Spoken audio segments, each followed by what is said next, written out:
नमस्कार दोस्तों, स्वागत है आपका SSC learning point by Singh sir. आज हम करेंगे 14 अक्टूबर की शिफ्ट 2 का पेपर। ठीक है, ये 11th नंबर का पेपर है और इसकी पीडीएफ हमारे टेलीग्राम चैनल पर अपलोड कर दी गई है, उसको भी जाकर ज्वाइन कर लो। चलिए फिर स्टार्ट करते हैं बिना देरी किए हुए। देखो पहला क्वेश्चन है, 28 सेंटीमीटर आधार व्यास वाले एक गोले के परिवृत्तीय बेलन का आयतन ज्ञात कीजिए। तो समझो एक बात को, हमें क्या करना है, एक गोला था कोई, जैसे मान लो पहले तो बेलन बना लो। ठीक है, ये तो ऑब्जर्वेशन होनी चाहिए केवल दिमाग में कि यहाँ पर क्या क्या हो रहा होगा, इतना कुछ कठिन नहीं है। यहाँ से एक गोला इस तरीके से इसमें रखा है, इसके ऊपर बना हुआ था बेलन, तो ये हो गया। इसका क्या दिया गया था, व्यास। व्यास देखो यहाँ से लेके यहाँ तक व्यास हो गया, ये कितना हो गया 28 हो गया। यानी कि ये हाइट बेलन की कितनी हो गई 28 हो गई। रेडियस बेलन की कितनी हो गई 14 हो गई। बेलन का आयतन पता है क्या होता है, पाई आर स्क्वायर एच होता है। अब जब रेडियस 14 है तो पाई आर स्क्वायर की वैल्यू 616 होगी और एच की वैल्यू कितनी हो गई 28 हो गई। अब 28 का थोड़ा टेबल याद होना चाहिए था, नहीं याद है ना, फिर भी यूनिट डिजिट से तो कर सकते थे कि वो भी नहीं कर सकते थे। 28 छक्का 168 होता है, हासिल लगा 16 हो गया। 28 से कम 28 और 16 कितना हो गया 28 और 6 34, 34 और 10 44 की 4 हो गया, हासिल लगा 4 हो गया। फिर 28 छक्का 168 और 168 और 4 कितना हो गया 172 हो गया। ठीक है, अगला सवाल करते हैं। आइए 616 पता है ना कैसे आ रहा है, 7 हो गया, 44 हो गया, 154 हो गया। ये क्या होता है, रेडियस होता है, ये 2 पाई आर होता है, ये पाई आर स्क्वायर होता है। ये 14 हो गया तो ये 88 हो जाता है और ये हो जाएगा 616। ये याद कर लेना। ठीक है, अगला सवाल करते हैं। देखो सिंपल सवाल था ये तो देखो स्क्वायर होता है, यहाँ से करेंगे काट देंगे, 3 छक 18 हो गया, बचा कितना 2 3 7 21, 3 तिरका 9 हो गया। यानी कि 673 में 27 जोड़ देंगे 700 आ जाएगा। अगला सवाल करते हैं। देखो ये भी सिंपल सवाल है, ये तो देखो अगर तुम्हें चेंज करना नहीं आता है तो उसको सीख लो। देखो यहाँ पर साइन लिखा था, साइन को हम क्या लिख सकते थे, साइन को 90 माइनस 51 लिख सकते थे, सॉरी 90 माइनस 39, ये भी तो लिख सकते थे। इस वाले को चेंज किया है, स्क्वायर को छोड़ दो अभी यहीं पर। यानी कि इसको जब हम चेंज करके लिखते हैं, ये यहाँ पर पहुंच गया फर्स्ट क्वाड्रेंट में, यानी कि इसे कॉस कॉस 39 भी तो लिख सकते थे। और साइन प्लस होता है फर्स्ट वाले में, तो सभी प्लस होते हैं। तो यहाँ पर देखो ये दोनों बन गए, यानी कि यहाँ पर कॉस स्क्वायर 39 हो गया, ये क्या बन गया, ये 1 बन गया। और यहाँ पर -1/2 था, इसी तरीके से ये भी 1 हो जाएगा, ये कट जाएगा, यानी कि यहाँ पर आ गया 5/2 आ गया, तो 2 हो गया, 5 से 1 गया 4 हो गया, 2 दूनी 4, आंसर आ गया। ठीक है, तो ये छोटी छोटी बेसिक चीजें हैं, ये तो आनी चाहिए आपको। अगला सवाल, दो संख्याएं एक तीसरी संख्या से क्रमशः इतने और इतने परसेंट अधिक है, पहली दो संख्याओं का अनुपात क्या होगा। देखो तीसरी संख्या 100 मान ली तो ये 125 हो गई, एक 160 हो गई। इन दोनों का रेशियो पूछा गया था, यानी 5 तिया 15, 5 दूनी 10 हो गया, 5 दूनी 10 हो गया, 5 तिया 15, सॉरी 25 हो गया। समझ में आ गई, 25 रेशियो 32, आंसर आ गया। अगला सवाल, एक शोरूम में एक वाहन की कीमत 85,000 है, ग्राहक को 5,000 की नगद छूट मिलती है और एक स्क्रैच कार्ड मिलता है जिसमें 12.5% से 20% की छूट का वादा किया गया है। वाहन के न्यूनतम और अधिकतम विक्रय मूल्य के बीच अंतर क्या होगा। देखो 85,000 की चीज थी, उस पर 5,000 की छूट दे दी, यानी कि ये तो उसको हर कंडीशन में मिलनी थी, कोई दिक्कत वाली बात नहीं। अब हमें अंतर निकालना है। यहाँ से देखो एक छूट मिल रही थी 12.5% की और एक इस पर मिलती 20% की, इनका अंतर निकालना था, यानी कि 7.5%, यानी कि 80,000 का 7.5% निकाल देंगे तो ये 2 जीरो चले गए, 8 पन्ने 40 हो गया, हासिल लगा 8, 2 जीरो और लगा लो, हासिल लगा 4, 8 सत्ते 56 और 4 60 हो गया। अब पॉइंट लगना था एक के बाद, तो आंसर क्या आ गया 6,000 रुपए। अगला सवाल, माना 11/100 बराबर बी बराबर इतना दिया, तो ए माइनस बी की वैल्यू क्या होगी। सिंपल है, ए की तो हमें पता है 11/100 हो गई, हमें केवल इसकी निकालनी थी, इसकी अगर वैल्यू नहीं निकाल पाओगे, क्योंकि 1 प्लस इसे क्या लिख सकते हैं 0.01 लिख सकते हैं, इसके ऊपर इस तरीके से लिख सकते हैं। यानी कि इसको जब हम लिखेंगे तो क्या लिख सकते हैं 1 माइनस 0 हो जाएगा, कोई फर्क नहीं पड़ना, यानी 1/99 लिख सकते हैं। यानी कि यहाँ से करेंगे तो ये कितना बन गया 100/99 बन गया। तो यहाँ से देखो यही तो करना था, 100/99 करना था। तो यहाँ से करेंगे एलसीएम ले लेंगे, 99 100 एलसीएम हो गया, यानी कि 9 और 11 गुणे 9 कर दो। ठीक है, 11 9 99, 11 9 99 और 9 कितना हो गया 108 हो गया, और माइनस का 10,000 हो जाएगा। ठीक है, समझ में आ गई होगी बात कि नहीं आई। अब यहाँ से डिफरेंस करते हैं, 10 से 9 गया 1 बचा, फिर 9 से 8 गया 2 बचा, फिर 9 बच गया, फिर 9 से 1 गया कितना बचा 8 बचा, नीचे 9900, वो भी किसका माइनस का बचेगा। यहाँ देखो ऑप्शन कहीं मिल रहा है, कुछ गलत कर दिया क्या घटाने में? अच्छा 9 से 8 जाएगा, 1 बचेगा, ठीक है, इसको सही कर लेना, बाकी कोई बात नहीं, इजी सवाल था, आप लोग कर ही सकते थे। अगला सवाल देखो, यहाँ से ये भी सिंपल सवाल था। ये देखो, ये जो नंबर होते हैं ना वो फ्री के नंबर होते हैं। क्या लिखा था? 00893। ठीक है, ऑप्शन तो देख ही लिए, सब में 6 दिख रहा है शुरू में, हमें इसको सॉल्व करना था केवल। तो यहाँ से देखो, वार लिखा था 3 के ऊपर, तो 3 लिखो 9, और कितने नंबर के ऊपर नहीं लिखा? 2 के ऊपर 2 जीरो लगा दो। फिर क्या करते हैं, पूरा नंबर लिखते हैं, और उससे जिसके ऊपर वार नहीं लिखा होता उसको घटा देते हैं, तो ये आ जाएगा सिंपल सा 6 सही 8 9 3 बटे 999 और 00 आंसर आ जाएगा। अगला सवाल, प्रथम 5 अभाज्य संख्याओं का औसत ज्ञात कीजिए। सिंपल सी बात थी भाई, 2 हो गया, प्लस का 3 प्लस का 5 प्लस का 7 हो जाएगा, प्लस का 11 हो जाएगा, बटे कर देंगे कितना? 2 2 4 5 नंबर है, 5 3 8 हो गया, 8 2 10 7 17 और 28 बटे 5 हो गया, यानी 5 25 5 छक्का 30 आंसर आ गया। अगला सवाल, एक कंपनी ने अपने उत्पादन में लगातार 2 वर्षों में 10% और 15% की वृद्धि दर्ज की।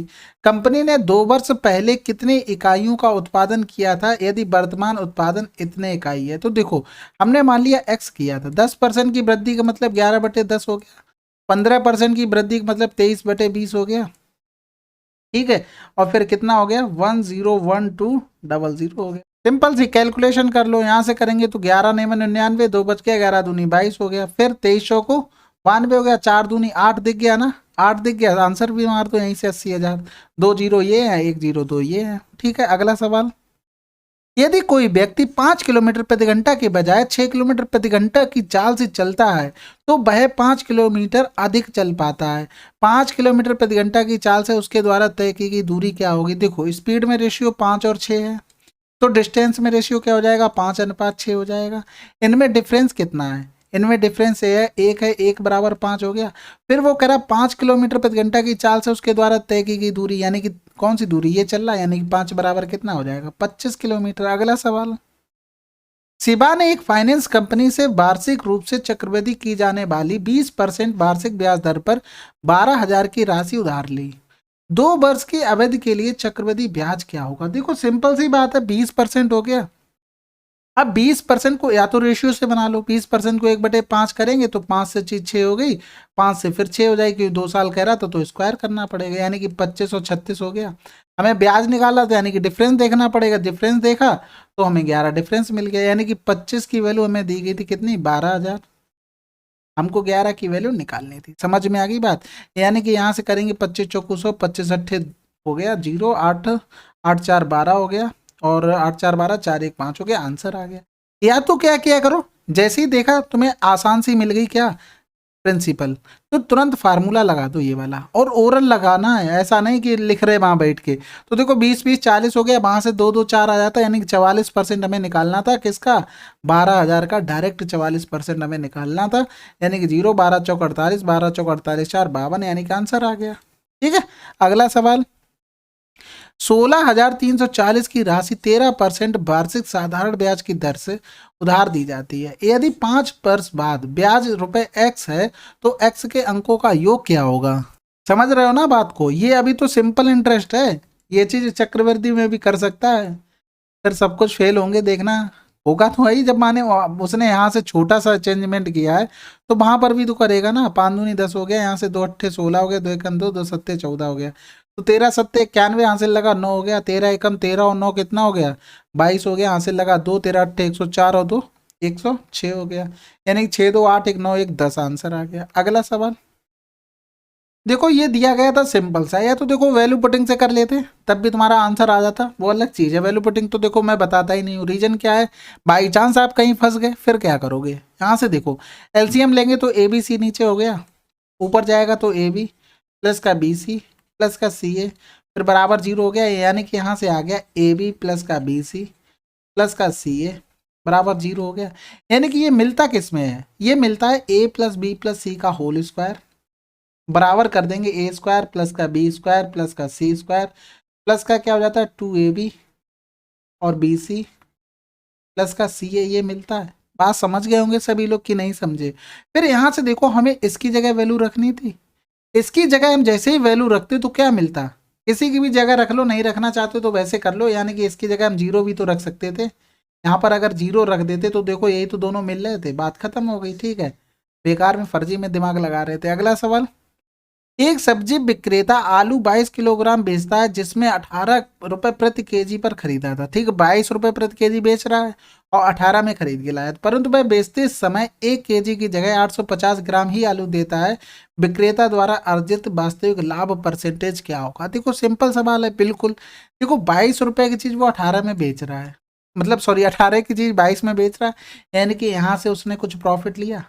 दूसरी कंडीशन में देखो वो 850 ग्राम अपने पास से दे रहा है, लेकिन ग्राहक को देखो, आप ग्राहक को बता रहा है 1000 ग्राम, यहाँ से भी फायदा ले रहा है, यानी कि 850 ग्राम देना चाहिए लेकिन दे कितना रहा है, सॉरी 1000 ग्राम देना चाहिए लेकिन दे रहा था 850, यानी कि प्रॉफिट ले रहा है। तो ऊपर हमने जो भी था उसका सेलिंग लिख दिया, नीचे हमने कॉस्ट लिख दिया। समझ में आ गई बात? फिर यहाँ से देखो जो भी कटता है उसको काट लेते हैं, बाकी क्या है, बाकी कैलकुलेशन करनी। तो यहाँ से देखो 2 एकम 2, 2 एकम 2, 2 में 18 हो गया। ये 0 से 0 चला जाएगा, 2 पंजे 10 कर दो, 2 से नहीं 5 से करो, 5 दूनी 10 कर दो और 5 एकम 5, 5 सत्ते 35 कर दो।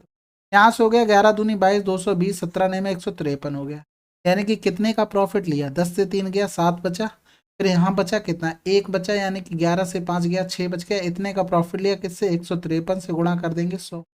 यानी कि हमें डायरेक्ट भाग करना है, बस सिंपल सा ऑप्शन का सहारा लेना है और भाग करना। देखो शुरू में 3 है, 4 है, 4 है, 4 है, सबसे बड़ा 4 है, 15 चौकू 60 से जा भी रहा। ठीक है, 4 दिया 12 हो गया, 15 चौकू 60 61 हो गया, 10 से 2 गया 8 हो गया, 6 से 1 गया 5 हो गया, फिर उतारा 0। फिर देखो दूसरे नंबर पे 3 से जाएगा, 5 से कि 2 से, 5 चेक करते हैं तो 15 पना 75, 58 से ज़्यादा हो गया, इसे हटा दो, 15 तियाँ 45, बस आंसर मिल गया, आगे बढ़ो। ठीक है, थोड़ा सा कैलकुलेटिव होता है, आसानी से हो जाता है। अगला सवाल देखो, एक बढ़िया सा ज्योमेट्री का क्वेश्चन था, अगर आपके पास टाइम नहीं वहां बच रहा है ना तो आप नहीं कर पाते। यहाँ से देखो सिंपल से देखो, इनका एंगल दिया गया था, ये कितना हो गया 45, ये 45 हो गया। अब पूरा अगर यहाँ पर पूरा देखते 360 बनता, यानी कि 90 तो हो गया, तो इन दोनों का सम इसका और इसका कितना हो जाता? 270 हो जाता, यानी कि आधा करते तो 135 निकलता दोनों तरफ से। समझ गए होंगे? अगर हम एरिया खंड का निकालते हैं तो क्या निकालते हैं? पाई आर स्क्वायर थीटा बटे 360 लिखते हैं, लेकिन यहाँ पर देखो 90 हो गया, 90 का यानी कि यहाँ से करेंगे 9 चौक 36 हो गया। इन दोनों का निकल आया है, कितने का? ये पूरे का। ठीक है, ये पूरे का निकल आया। अब जो भाग बचे ना वो 135 वाले बचे हैं, यानी कि यहाँ से अगर करते हैं तो पाई आर स्क्वायर की वैल्यू यहाँ से 24 दी गई थी, बड़े वाले का निकाल रहे हैं तो बटे 4 हो गया। फिर देखो प्लस करना पड़ेगा। अब लेते हैं छोटे वाले, जो हमारे छोटे छोटे से व्रत रह गए ना, कौन से? ये वाले व्रत, जो ये वाला खंड रह गया, तो इसका पाई आर स्क्वायर, आर की वैल्यू 8 दी गई थी, गुणे 8, और थीटा 135 नहीं लेंगे, पूरा ले लेंगे ना एक बार में, 270। खत्म करो उसको वहां से, बार बार क्यों करना है? तो ये 0 से 0 चला गया, यहाँ से देखो नीचे 360 आएगा भाई। फिर यहाँ से 9 चौक 36, 9 तियाँ 27 हो गया, यहाँ से करेंगे 4 दूनी 8 हो गया, यानी कि यहाँ से करेंगे 3 दूनी 6 हो गया, 8 छंग 48 हो गया, प्लस का पाई गुणे 48 आ गया, यहाँ से करेंगे 4 छंग 24 हो गया। ठीक है, बाकी टेबल नहीं याद होंगे फिर फंस जाओगे। 24 छक्का कितना होता है? 144 होता है, पाई कॉमन ले लो 144, प्लस का 48 हो गया, यहाँ से करेंगे 8 4 12 2, हासिल लगा 1 हो गया, और 5 5 4 9 हो गया, 192 हो गया, और 3.14 रख देंगे। हमें क्या चाहिए था? यूनिट डिजिट में 4 दूनी 8 चाहिए था, लेकिन इसमें देखो इसमें भी कुछ नहीं कर सकते, इसमें आपको केवल सॉल्व करना था। समझ रहे हो ना? तो बहुत बड़ी चीज हो गई यहाँ से। लेकिन एक तो चीजें देखो याद होनी चाहिए, टेबल याद होना हमें बहुत जरूरी है। अगर टेबल हमें याद नहीं है तो हम किसी भी हद तक मतलब कहीं कुछ नहीं कर सकते। ठीक है, तो 192 को हम 24 अट्ठे लिख सकते हैं, ये चीज समझ लो। अब यहाँ से क्या करते हैं, अब आसानी से कर सकते थे। ठीक है, 24 चौकू 96 हो गया, हासिल लगा कितना हो गया 9, 24 एकम 24 और 9 33 हो गया, 24 तियाँ 72 और 3 75 हो गया, गुणा कर दो 8, 8 चंग 48 का 8, हासिल लगा 4, 8 तियाँ 24 4 28, हासिल लगा 2, 8 पन्ने 40 और 2 42 हो गया, 8 सत्ते 56, 8 सत्ते 56 और 4 60 हो गया, बस आंसर आ गया। ठीक है, पॉइंट तो अपने हिसाब से लगा ही लेना। अगला सवाल करते हैं।